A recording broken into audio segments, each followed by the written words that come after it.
So, triathletes, Sanders fails again. You want to find out why? Here's my thoughts. There's a big difference between being in shape or actually getting faster. But first let me start with the real winner in Hawaii. I mean, the real winner for me is Lucy.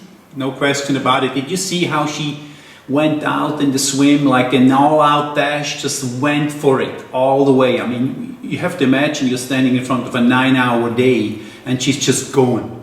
So all she needs is a couple of good Uber-biker girls that ride the bike faster. The group will form and she can win that race in the future. But what I have to say is what I saw from her body, from the physique, how she's built, I think long distance for her may be a little bit too much stress for her.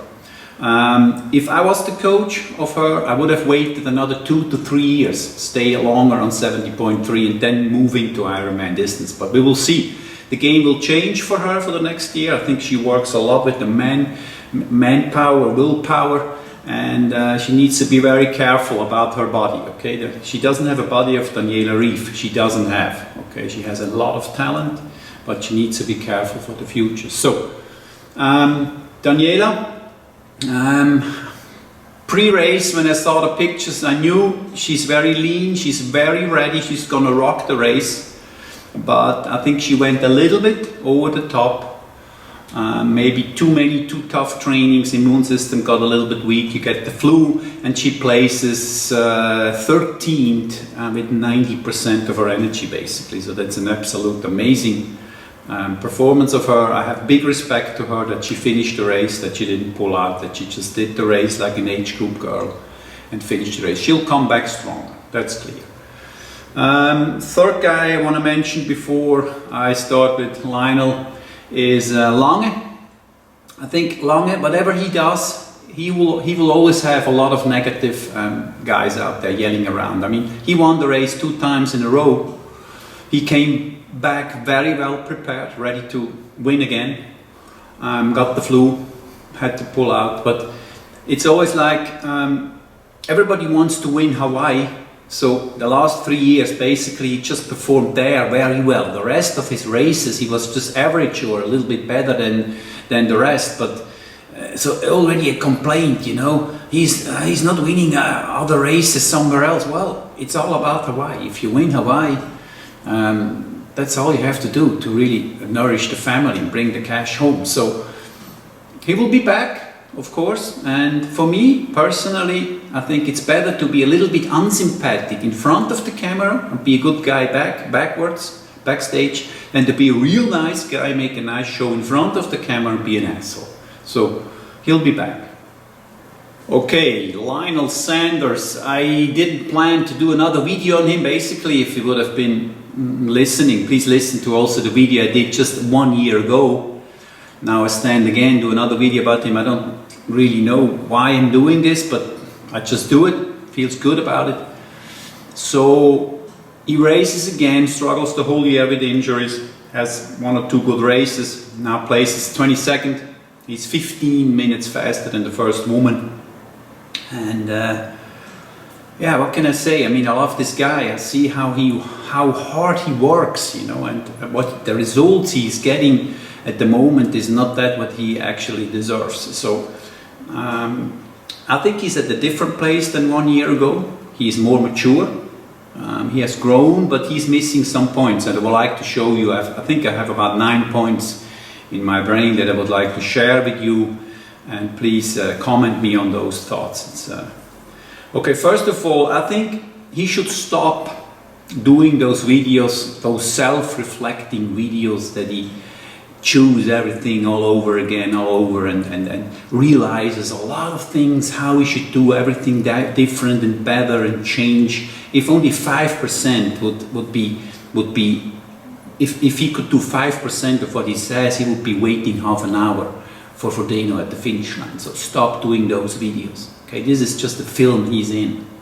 That's my first input for him. Second one is aerodynamics. Look at the pictures. His knee is way out. His hip is out. I think his saddle is too high. then the position here is too extreme for his shoulders. You know, his neck is probably, his position is probably too low.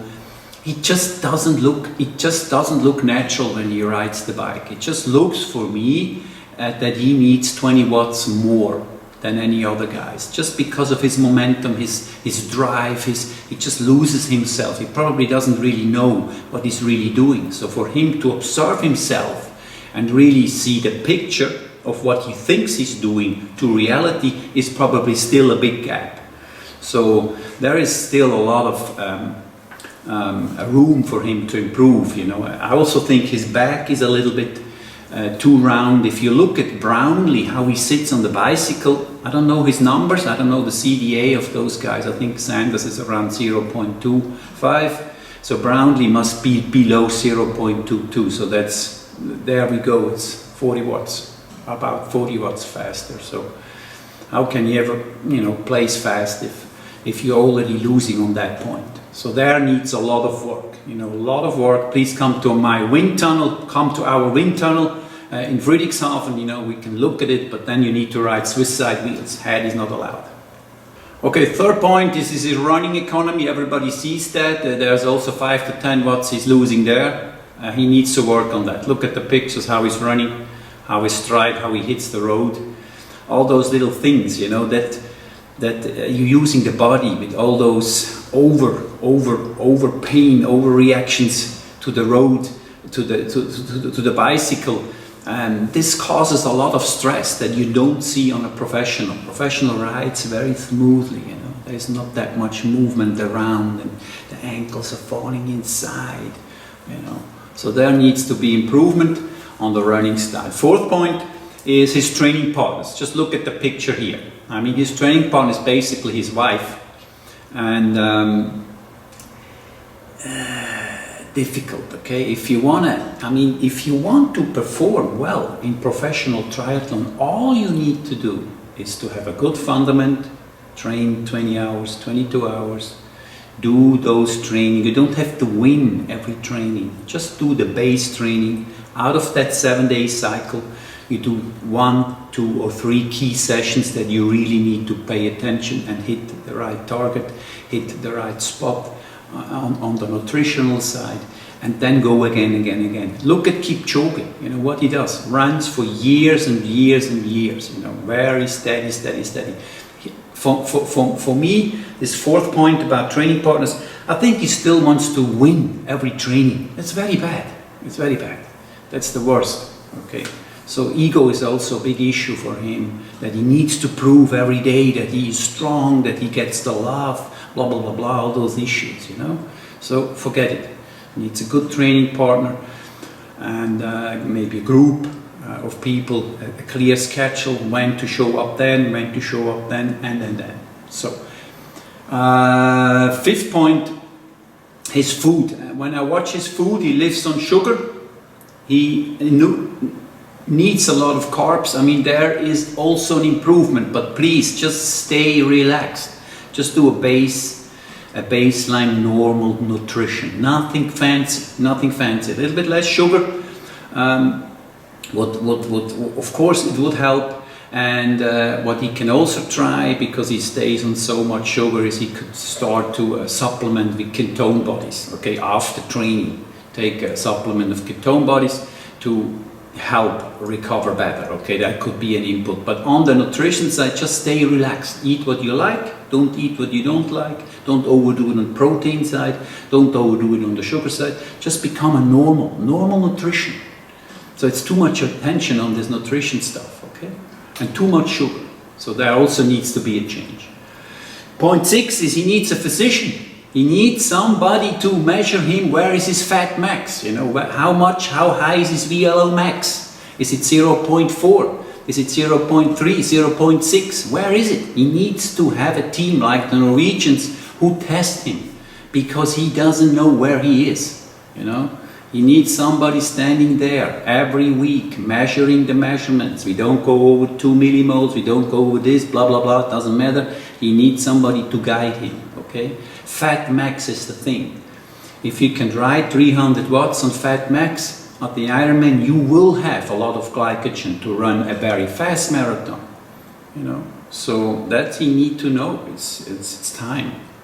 So point number 7 is the swimming stuff. Of course, he is faster now at the Ironman. I think 52 minutes. 52 is nice, but we don't know how much effort he takes him, how much energy he needs, how much oxygen he needs per minute per kilogram.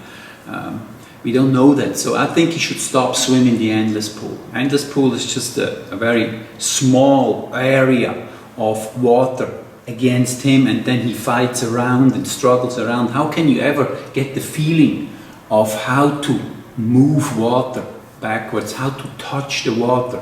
How can you ever feel how you swim if you're swimming in so big turbulence pool? That's more a strength training. For a strength training it's fine, but for a real swim training, forget about the endless pool. Go to a club, go meet with swimmers and swim with them every morning at 6 o'clock for 2 hours, okay? 6 times a week. Okay, point number 8, as I see it, it's my personal view, okay? So send his wife to have a job, okay? He has a job, wife has a job. At the end of the day they meet. I don't think it's healthy for a professional triathlete to spend too much time with his wife.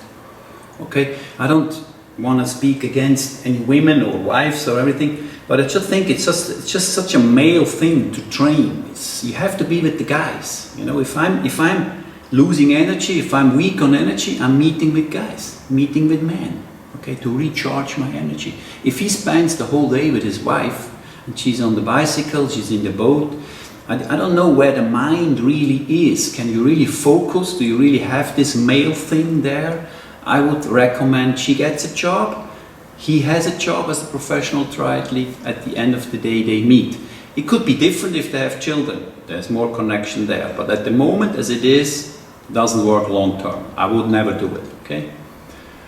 And the last point I want to say that he also needs, out of 2 thoughts that came up, is he needs 3 times 5 to 6 weeks high altitude training leading up to the race. Okay, he just needs to have a high hemoglobin when he arrives in Hawaii, because he needs all the reserve he can take. The guys up there are so fast at the moment. He needs to come with high altitude.